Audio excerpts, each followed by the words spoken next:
Assalamualaikum warahmatullahi wabarakatuh.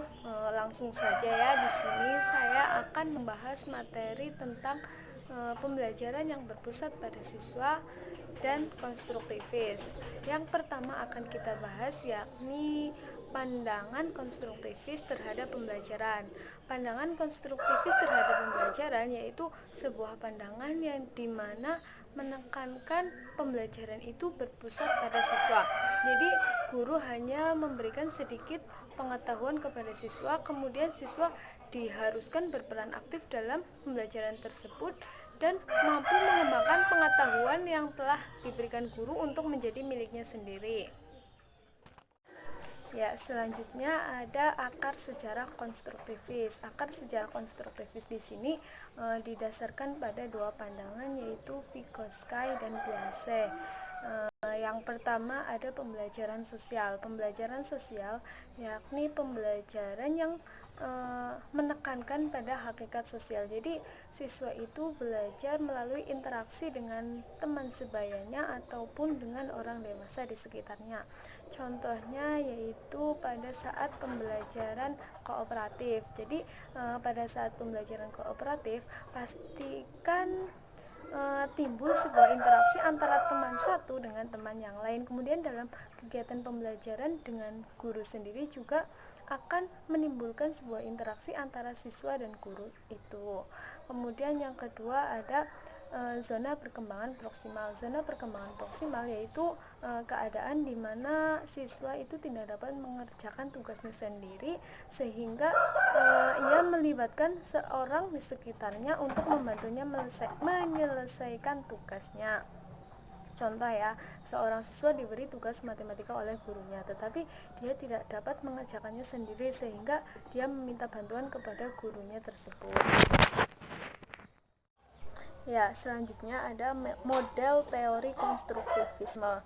Model teori konstruktivisme yang akan kita bahas pertama yakni pengolahan atas bawah. Pengolahan atas bawah yaitu model yang menekankan pada pemberian soal yang rumit kepada siswa dengan tujuan siswa itu menemukan pengetahuan dan kemampuan dasar untuk menyelesaikan soal tersebut. Contoh ya, guru memberikan soal kepada siswa untuk membuat sebuah puisi, tetapi guru itu belum mengajarkan bagaimana tata cara membuat puisi yang benar.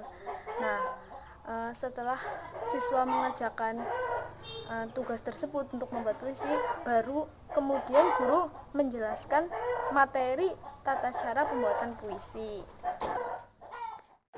Ya, yang selanjutnya ada mempertanyakan penulis. Jadi maksudnya di sini yakni guru menanyakan maksud dari penulis menulis bacaan tersebut. Misal dalam sebuah dongeng biasanya kan terdapat sebuah amanat ya. Jadi guru menanyakan amanat dari pesan yang ingin disampaikan si penulis. Kemudian selanjutnya, prinsip psikologi yang berpusat pada pembelajar menurut apa? Jadi pelajar sebagai seorang yang aktif itu perlu memiliki 5 prinsip, yaitu yang pertama mampu menafsirkan kembali informasi dan pengetahuan bagi diri sendiri. Kemudian yang kedua termotivasi sendiri oleh pengetahuan. Jadi siswa itu bukan termotivasi karena mendapatkan reward atau mendapatkan imbalan nilai yang lebih. Kemudian yang ketiga ada mampu bekerja sama dengan orang lain untuk membangun makna. Yang terakhir atau keempat yakni sadar dengan strategi pembelajaran dan mampu menerapkannya dalam kehidupan sehari-hari.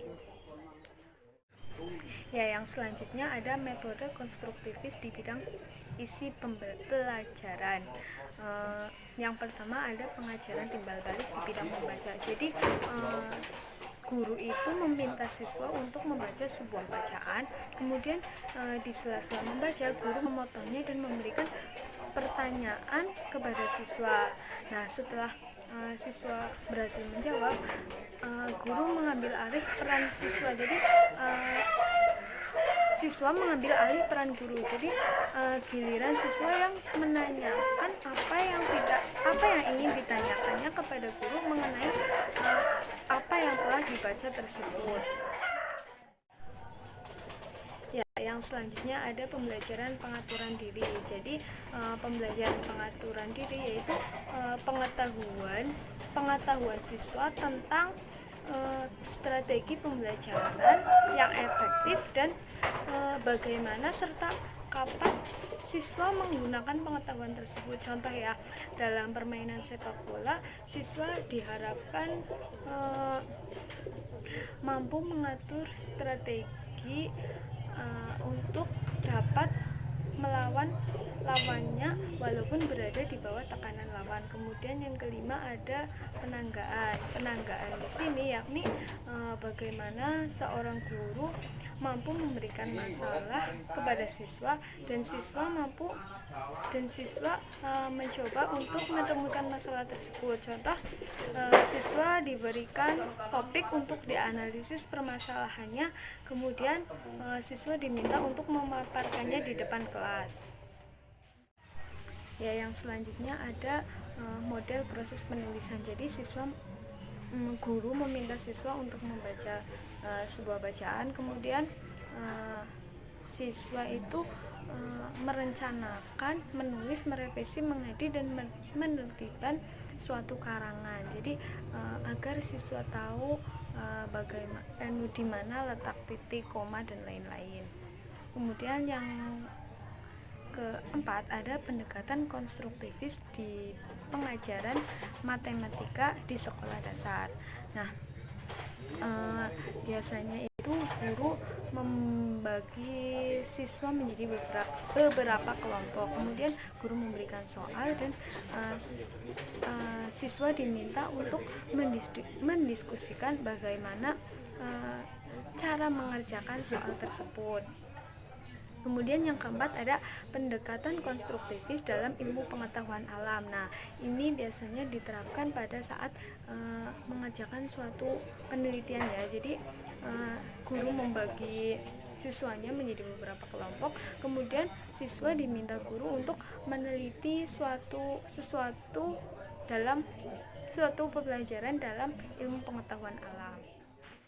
Kemudian yang terakhir ada riset tentang metode konstruktivis. Jadi riset yang membandingkan pendekatan konstruktivis dengan pendekatan tradisional itu sangat banyak dan seringkali sulit ditafsirkan. Ada pendapat yang mengatakan bahwa perolehan kemampuan dan informasi dasar harus diseimbangkan dengan pendekatan konstruktivis. Kemudian ada pendapat juga mengenai Langer menemukan sekolah menengah pertama yang berkinerja lebih baik daripada yang diharapkan, menggunakan lebih banyak pendekatan konstruktivis daripada sekolah yang berpencapaian lebih rendah.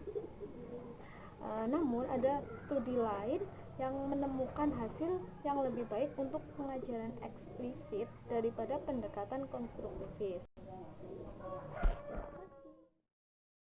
Baik teman-teman, di sini saya akan menjelaskan tentang cara menggunakan pembelajaran kooperatif dalam pembelajaran. Perlu teman-teman sendiri ketahui pembelajaran kooperatif itu apa?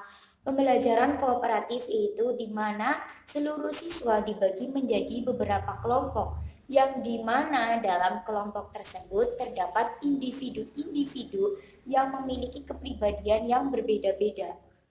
Nah, kemudian metode apa saja sih yang ada dalam pembelajaran kooperatif itu? Nah, dalam pembelajaran kooperatif terdapat 5 metode. Yang pertama itu divisi pencapaian tim siswa. Yang kedua ada bacaan karangan terpadu. Yang ketiga ada pembelajaran bersama. Yang keempat ada investigasi kelompok. Dan yang kelima ada pembahasan kooperatif. Kemudian ada riset tersendiri tentang pembelajaran kooperatif itu.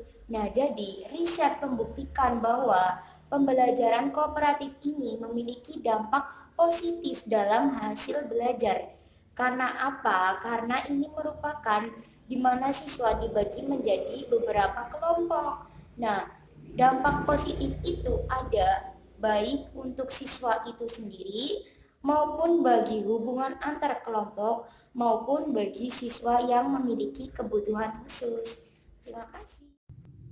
Materi selanjutnya yaitu cara mengajarkan keterampilan menyelesaikan soal dan berpikir. Di sini ada 3 poin.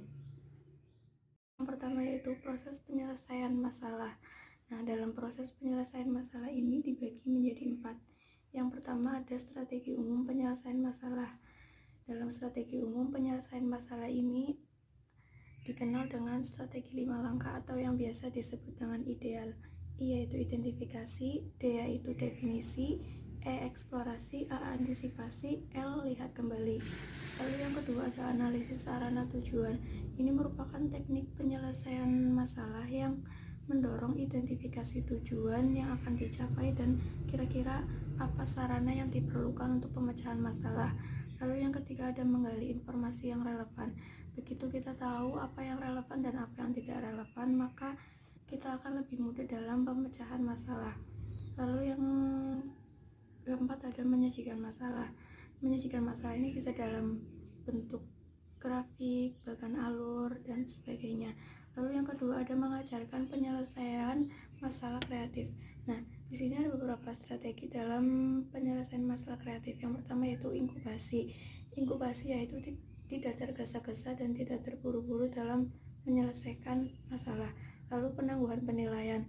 Di sini bertujuan untuk mempertimbangkan semua kemungkinan sebelum mencoba strategi pemecahan. Lalu yang ketiga ada iklim yang tepat. Nah, penyelesaian masalah kreatif ini akan lebih meningkat jika suasana atau lingkungannya itu santai dan menyenangkan.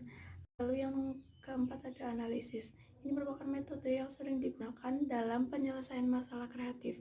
Lalu yang kelima ada masalah yang memikat. Nah, masalah yang tersaji juga harus memikat minat siswa sehingga siswa tidak membosankan dalam proses. Yang terakhir ada umpan balik.